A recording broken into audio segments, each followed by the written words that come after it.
Hello everybody, MegaZardX here, back at it again to give y'all another very exciting collection reflection video where I take the time out to just go through the whole entire gaming library. Could be a console, could be a game, or could be a limited edition.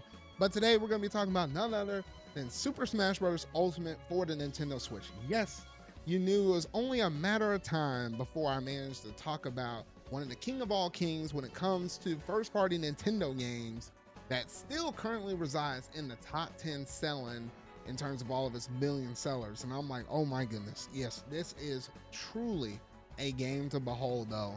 And obviously, for everybody out there, you know what Super Smash Brothers is, though. Between this multi different collaborations between most of all first party games that Nintendo has made, along with the inclusion of certain select few third party games, though, it is the ultimate collaboration of a video game that has honestly has ever existed. Like, this is like literally one of the biggest rosters ever, though. So I'm gonna go ahead in today's video give you my overall thoughts on what I think about this game as it stands currently now in the year of 2025, and just, you know, give all my thoughts and everything else in between, though. But if you hadn't already done so, make sure you're going to hit that like button, go ahead and hit the subscribe button and that bell to stay up to date on all things video game related I feel like talking about and discussing. But without any further ado, let's go ahead and jump straight up into this video.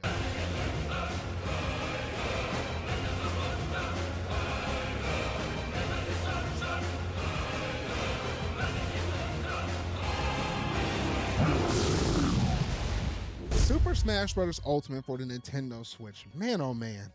You know, along with the great gameplay and stuff that encompasses the Smash Bros. Game, whether you like to play this as like a party game just to gather up a bunch of friends, or if you take it a little bit more seriously, take it to competitions and stuff like that, and just kind of put your, you know, pedal to the metal in terms of like how great you might be able to size up your competition against your own self and just try to be, hey, I'm the better Smash player than you.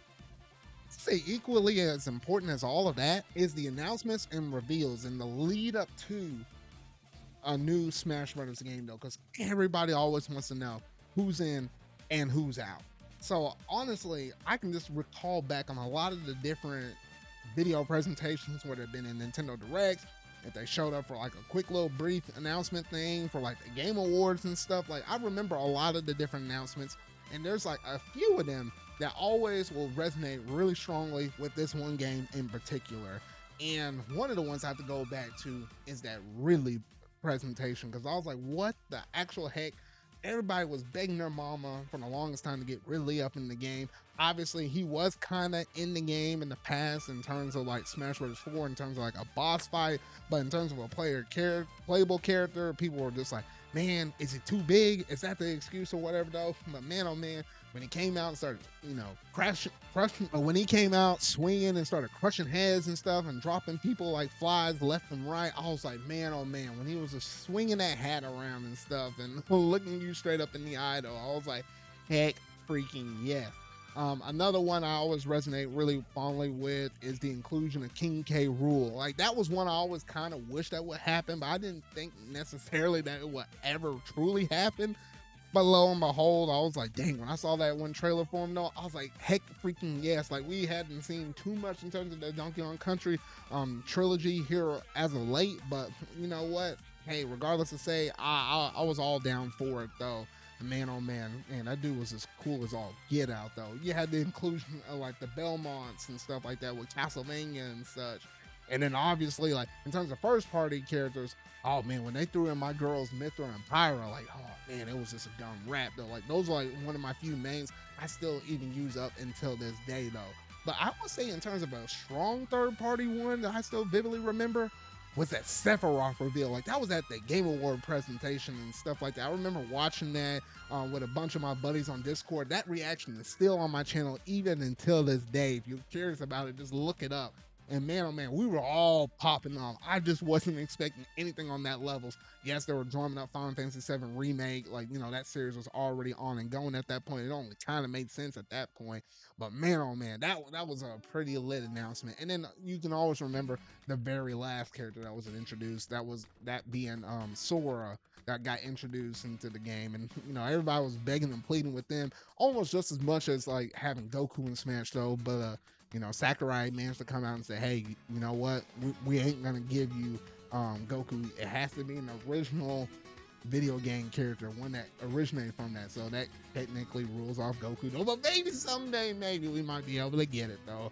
Even though I know we ain't gonna get it. But regardless to say, having Sora up in the game was really cool right there, and just having all the different amiibo and stuff, and you being able to go through and train up all those different amiibo and having them be able to compete for you or against you, or just training that up, that's just really cool. Because I think half the charm also, as well as just having all those different amiibo from the Smash Brothers series, though I have a good collection of them at this point. Though I don't necessarily have every single one though, but I really picked up the ones that I honestly enjoy the most though.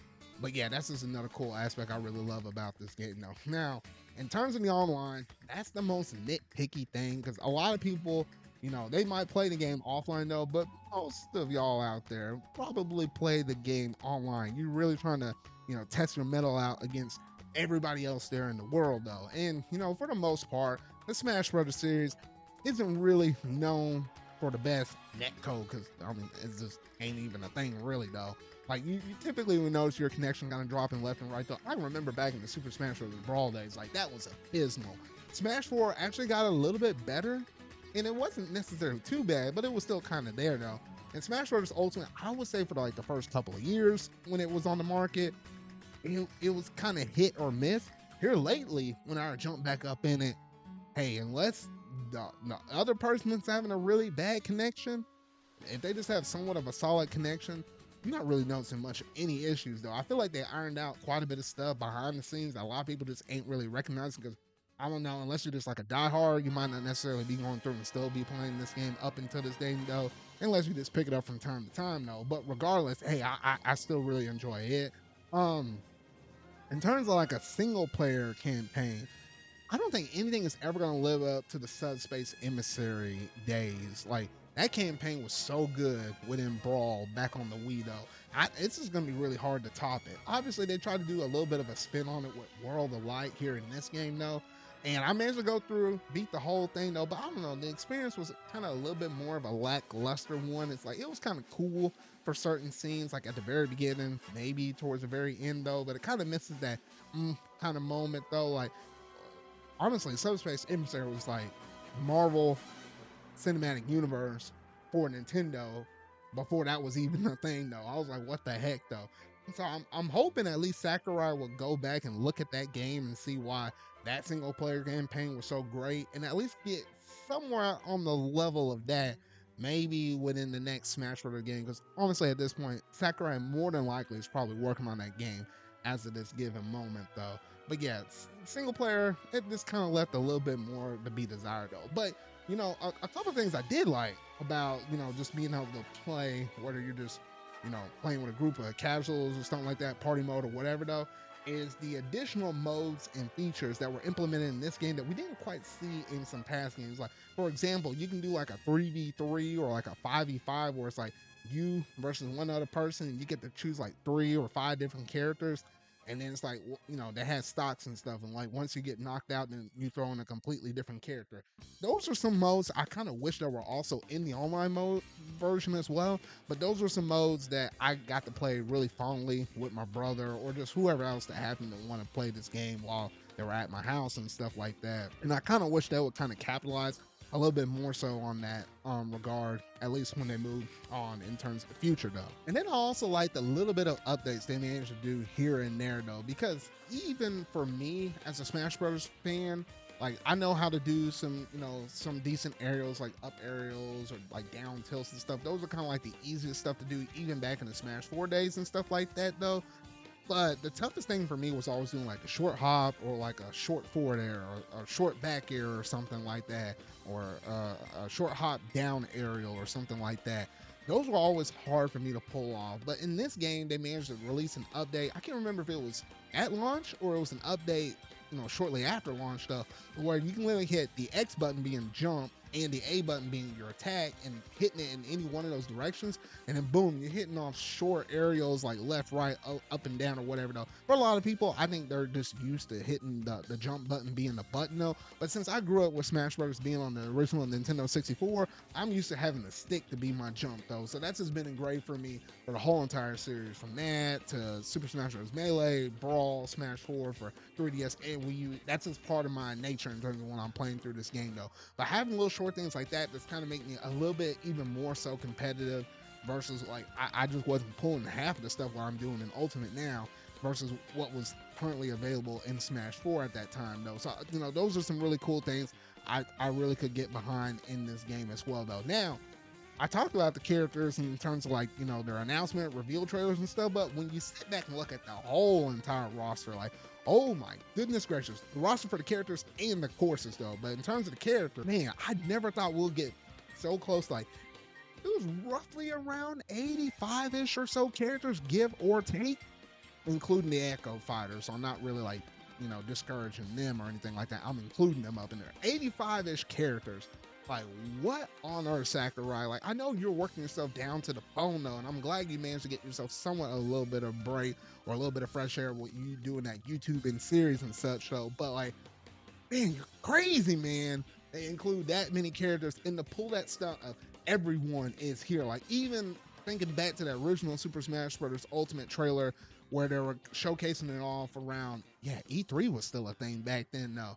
And literally having Snake pop up and having those words pop up, everyone is here. I was like, oh shoot, Young Link, Pichu, Roy is still also here as well though. Snake coming back. I was like, what on earth is going on over here?